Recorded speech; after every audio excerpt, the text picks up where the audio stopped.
Right now, what can I tell you? Our leadership, our Congresswoman. It's Congresswoman's Day, and with us this morning is our good friend. I can say that, Congresswoman Robin Kelly. Good morning, Congresswoman. Good morning. How are you? Doing great. Sun's going to be shining in Chicago, and I'm happy about that. So, That's always good. And the rest of the upper Midwest. So we have to be very happy about that for our folks, our listeners up in Minneapolis and other parts of the country. So it's a good time. It's good to hear your voice. You've been busy as always, and I mean, it's the thing that I think is kind of your superpower, one of your superpowers, Congresswoman. You are always taking on something. I mean, the dust doesn't settle on you when it comes to being active and working on projects. To do what someone said the other day is really being a representative of the folks that voted for you, but the people that didn't vote for you as well. Talk about one of your latest projects with this Rural Obstetrics Readiness Act. Sure. Well, healthcare is my biggest portfolio, and I've done a lot of work around maternal mortality and morbidity. And this just deals with there's so many healthcare deserts and maternal health deserts, and no woman should have to travel over an hour for care or to give birth, past shuttered hospitals, and that's what's happening. So I introduced, and it's bipartisan and bicameral, the Rural Obstetrics Readiness Act to give rural healthcare facilities the training, equipment, and support they need to respond to obstetric emergencies. So between 2011 and 2021, over 260 rural hospitals shut down. And, my district is urban, suburban, and rural. And so we face that possibility, or it has happened. And depending on what happens, more could shut down if everything from H.R. 1, with Medicaid and goes into effect. So there could be 9 hospitals that close in Illinois. That's predicted, and 2 of them are in my district. So, I'm looking out for the moms and families. Women's care, women's health care. I fortunately have had enough, a lot of folk around me, women that have said over the years to pay attention to women's issues because they represent the family. And whether you are a father or not, I'm blessed to be an uncle of many and a great uncle of many more. But the thing that I've always remembered, because I was reminded of this years ago, is that women's issues are family issues, which means that they are men's issues as well. And so, that's why I said earlier a moment about you're always busy in this space. So thank you for that. I thank you for that as a guy that doesn't have any children of his own, but I got a bunch of nieces and nephews and now some grandnieces and nephews that are going to, have to make it through this world, and knowing that they've got this type of legislation, led by you and others, is really a powerful statement. So thank you for once again doing what Congresswoman Kelly does. And even if you don't have any kids, you had a mom. I guess you have mom and sisters and aunts. Yes, right. I just had a text back and forth with one of my aunties yesterday just to check in on her, see how she's doing, and that's exactly right. So that's why guys, we have to make sure we're constantly stepping up and being there to support women's health care issues, because we have aunties, we have mothers, we have sisters, and we have female colleagues that we want to make sure that their health is on point. So the Wells Act, how do these two kind of work together in terms of the Rural Obstetrics Readiness Act and the Wells Act? Sure. The Wells Act definitely deals with maternal mortality and morbidity, named after Mrs. Wells, because when she was in the hospital 6 hours, and the hospital just discharged her, and 8 minutes later she gave birth, and her husband, she and her husband's truck, because they couldn't get to another hospital fast enough.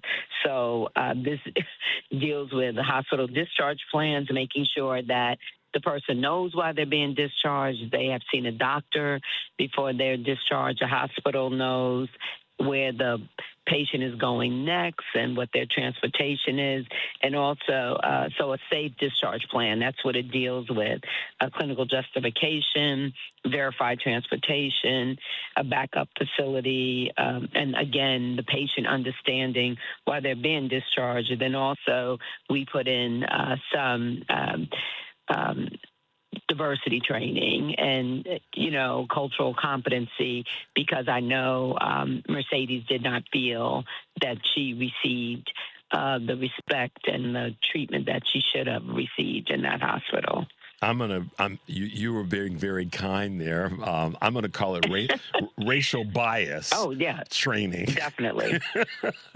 That's really, and then this gets into the heart of, or maybe not the heart of, but it's certainly in the conversation around the incredible disparity in terms of mortality, not only infant mortality, but maternal mortality when it comes to racial bias. Talk about what the bill or how the bill has got some requirements and mandatory or mandates in it as well in that space. Right. It includes racial bias training for hospitals, because this wasn't her hospital, but she was traveling from Michigan to Illinois and then went into labor. And, this is not only Mercedes, but there was a case in Texas where they showed it. Actually, I guess someone with the pregnant mom put it on her camera, and she was there and practically giving birth to the baby before they gave her a room, not even. They had their backs to her answering questions. Then it happened again in Florida. That was the latest one that I heard about. But it happens, all the time, too much. And it's just such a great disrespect. And it is institutionalized racism that goes on. When we think about maternal mortality, at least 84% of the deaths are preventable. 84%. That's horrible. And in the richest country in the history of the world, this should not be going on. And in the case of Illinois, even though the state has done good things, but, Black women die 2 to 3 times the rate of white women, but it's higher in Illinois. Wow. So despite what Illinois has higher done, in Illinois. Is that because of higher? You can speak to this based on your the mix of your congressional district. Is that because of the density of the amount of Black folks in Chicago and the Chicago metropolitan area and Cook County, or is it because of the disparity between care in the metro area and the suburban or urban or rural area? What are you finding? See, I think it's a combination.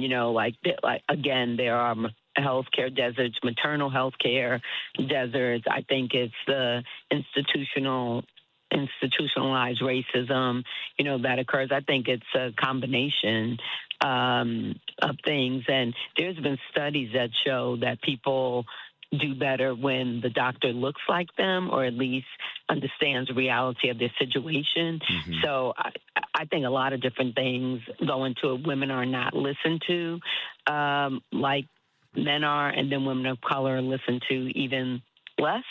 It happens to all women, but it happens to Black women and Native women more. And some of it is tied to these unfortunate old tropes about the maternal strength and pain tolerance of we could take more pain. Black women and Native women Mm-hmm. Particularly. So some of it's tied to, once again, age-old lies about the humankind. So yeah, that's a big part of it. Have you? I guess maybe the question I want to ask is this: the receptiveness of both of these in terms of the Obstetrics Readiness Act and the Wells Act, I presume, has been positive. Well, the Obstetrics Readiness Act is bipartisan and bicameral, so I'm hoping that we get this done before my days are over. Now, the Wells Act, yes, on the Democratic side, it's been receptive. I don't believe I have a Republican, unless something happened recently, a Republican sponsor of the bill, but if I cannot get it passed, there are other people that will shepherd the bill for me. Great. It's not the person taking my place. There's, more than me working on this issue because it's just so huge. Yeah. Congresswoman, let's take a quick break. When we come back, I do want to talk about what you just said, and as we move forward. The number is 773-763-9278. We're talking with Congresswoman Robin Kelly. I'm Richard Chu. Keep it locked in. We'll be right back with more of Chu's Views.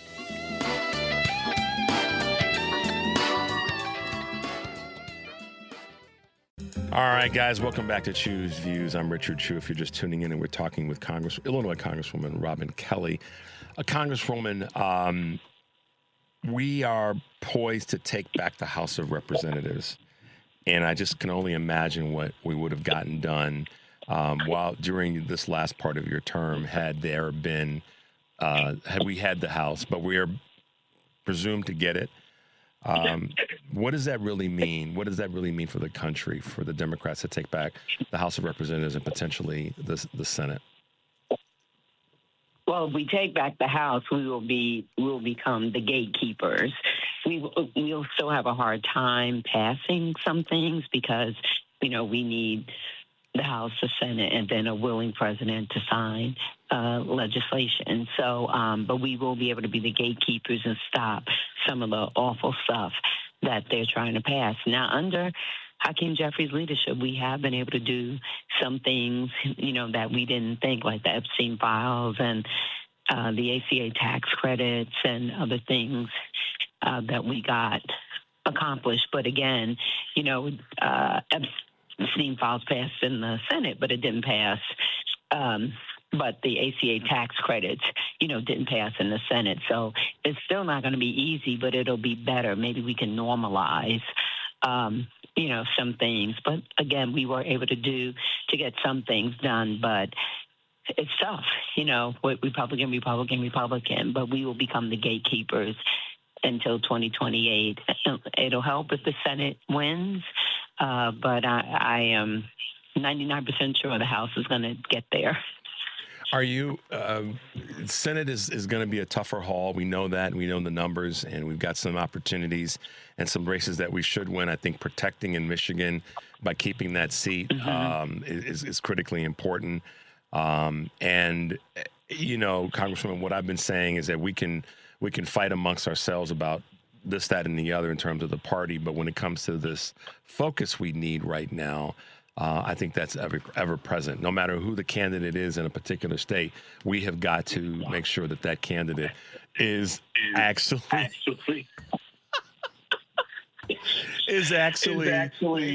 to be supported by us. We're a Big Ten party, and we have to act like that. And the thing is, we have pulled together, and we know the most important thing is to win. That's just the bottom line. We are all clear on that. Without a doubt. Wow. She just like rolled in. I'm like, wait a minute, why is the door open and why is there a big smile? She made it. She stopped traffic on the expressways in Chicago to make sure that she could actually be in studio with us for a little bit while we get everything lined up for her. Is her mic open? Is that good? No. Her mic should be on. Yeah. Is it on? Yeah. I can't hear. Yeah, there you go. Can you hear in the headphones? Oh, okay. All right. Well, yeah. Let me just take them on. All right. Yeah. Good. So, yeah, we have been very, very fortunate in the size of our party. And I think that one of the best opportunities is to say, okay, whoever it is, we can fight in behind closed doors. But when it comes to getting folks across the finish line, particularly in the Senate right now, we have to get behind the candidate and stop he or she's not the perfect candidate, didn't check all the boxes. Who cares at this point? There is no perfect candidate. Right. No one checks all the boxes. And we can't, give purity tests to who is the perfect Democrat.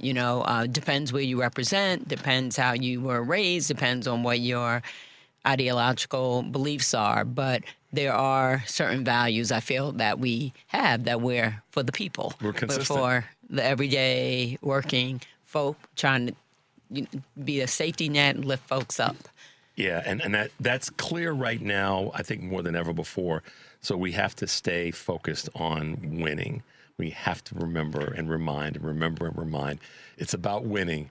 Leader Jeffries preaches that every week. Yes, he does. Every week. Yes, he does.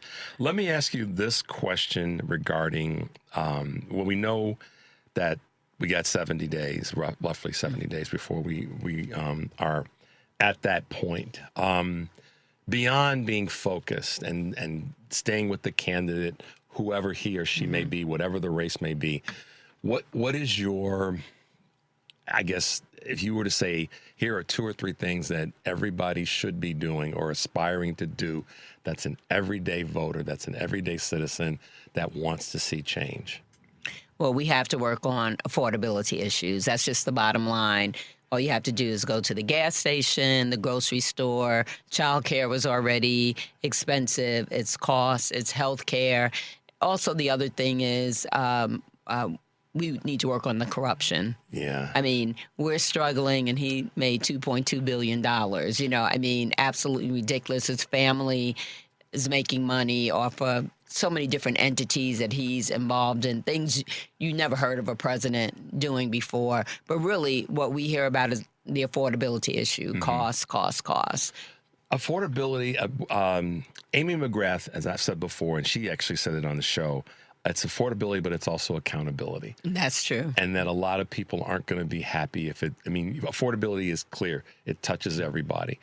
And accountability has got to be part of what we work toward, because there's a lot of things, that $2 billion that you talked about, how was it actually earned, and who's a part of the money being earned, and are the people that are part of his world, Jared included, and others, was that money made on the up and up? And the other thing that I've asked is, how many people that are not your colleagues that are on the other side of the aisle have benefited by what this administration has done? I think the accountability part's also important. No, I totally agree. I think that's a part of we got to stop the chaos and corruption, and accountability is a part of that. And I mean, they put forward bills like the supposed stock bill that was put forward, but it doesn't hold the president or his family accountable. It doesn't even hold members if they're already doing something. And we have to show the public that they can trust us. That is extremely important.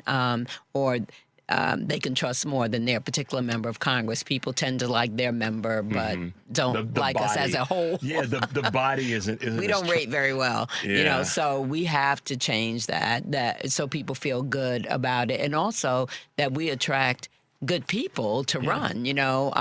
Like I've had so many people say, I could never do that job. I wouldn't want to do that job, or, you know, like those kind of things. And we don't want people that really care about people and care about public service to feel that way. How do you feel about what's going on with some of the state politics? I mean, what takes place in Illinois and and other blue states, we're getting a lot done in the blue states, but the red states seem to just be, you know, running around with a parachute on and having legislation or proposals that are keeping people back rather than allowing people to go forward. I also feel they're waiting for or at least their governors are waiting for their orders from the president. I mean, that's how, when you think about Governor Abbott, find me 5 seats, and they did the gerrymandering, and it's causing some of my colleagues to not come back next year because their seats are wiped out. In Tennessee, North Carolina, we would have been in the majority if it wasn't for them wiping out 3 Democratic seats. Right. So, you know, I just think that they, you know, are minions, it feels like, of the president, quite frankly. And I go back to Governor Abbott with Chicago's undocumented issues. It started with him sending people. You can't blame Mayor Johnson for that, or the governor for that, because that was something that an awful act of or lack of humanity. Okay, so big question as we wrap up. I can't imagine what that is. What's your next chapter look like? And I say that in all due respect, because I know I said at the beginning, you just keep doing. So what can you tell us? You know, really, I'm keeping my options opening, and I'm listening. There are people that have approached me about doing different things. but I like giving back. I like helping people. I like serving the public. So we'll see. I'm just trying to take it all in now. Yeah. And I have absolutely been very fortunate in my career. I've loved my jobs. This has been my favorite, being a member of Congress. So I just can't go into anything. Yeah. No, you can't. After That's true. this. So we'll see. I'll know probably. I would give myself until, let's say, October to know what I'm going to do, because I have to make living decisions also. Yeah. Well, we are excited about whatever that's going to be. And you've been very special to the show and to the station. And it goes without saying how much your leadership has mattered to so many people, not just in your district or the state, but throughout the country. And I go back to something that you took on last year, which was like you kind of went on your road tour. And that just goes to show how much you care about not just the district or the state, but the country at large. So I'm giving you your flowers in that regard, because you definitely walk the walk, and that's kind of what we need to see more of. Well, I've been traveling a lot this summer and have gotten a lot of thank yous, and we're going to miss you, and we can't believe you're not going to be here, from a lot of people. I've had to say, don't make me cry. Yeah. Too late but for thank that. you. Congresswoman Robin Kelly, thanks for being with us. She stopped traffic across the universe.